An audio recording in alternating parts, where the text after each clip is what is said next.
Hello, and this is the quick rules on how to play Knights of the Real Estate. At the start, you and your friends will all pick characters. Whether you pick from drawing or hand each other out a character or choose it yourselves. That is up to you. The person with the oldest character seen here, where they have the age. Whoever has the oldest character will be the first person to go. From there, you will either round robin, clockwise, counterclockwise, or you'll go from oldest to youngest, however you choose to want to play. Each character has their abilities, just make sure you understand those while you're playing. Once you do that, the oldest character will deal out 5 cards to each player. Any property cards will still be in your possession, but will be played face up in front of you for everyone to see.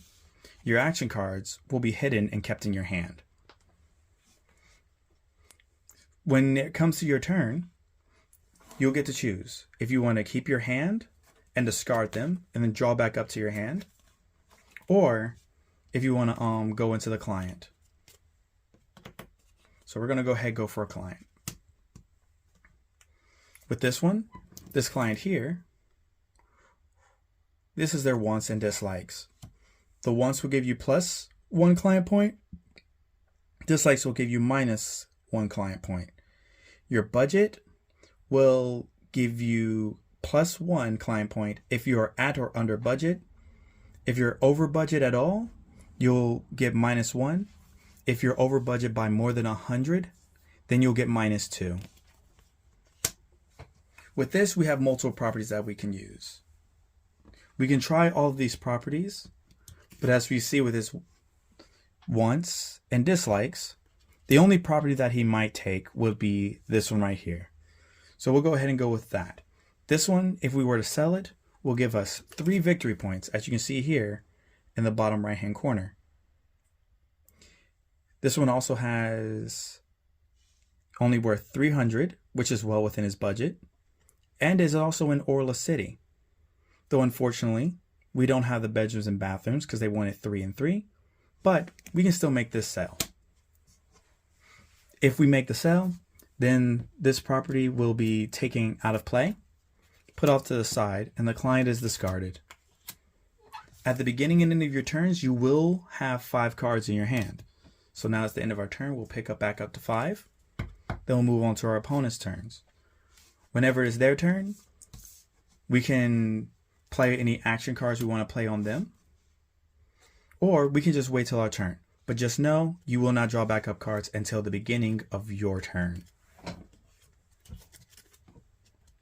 So let's say we do another round. Right now we have 3 victory points and 2 properties. This one seems to be similar to the last guy we have, but we don't have any properties that it seems like they would want. For they don't like rural, suburbs, old, or mobile, but they want to be in Orla City with a 3-bedroom, 3-bath, and a stable. What we can do here is we can use our action cards to make things happen. With a budget of 1,000, pretty much sky's the limit. So, first, we'll go ahead and play a home transport to move this house into Orla City. This will then give us 3 points automatically. Actually, 4 points now. Because now we are within budget. Even though this increased the cost by 100, we're at 250, which is still well below 1,000. We have the budget, the bedrooms, the bathrooms, Orla, and city.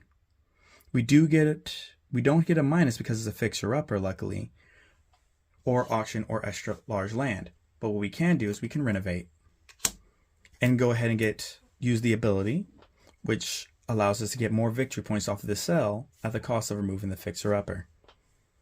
With that, since we've played these and we've made the sale, because no one else is going to play anything else on us, we can set this card off to the side with the cards attached to it that we played on it, and then the client is discarded.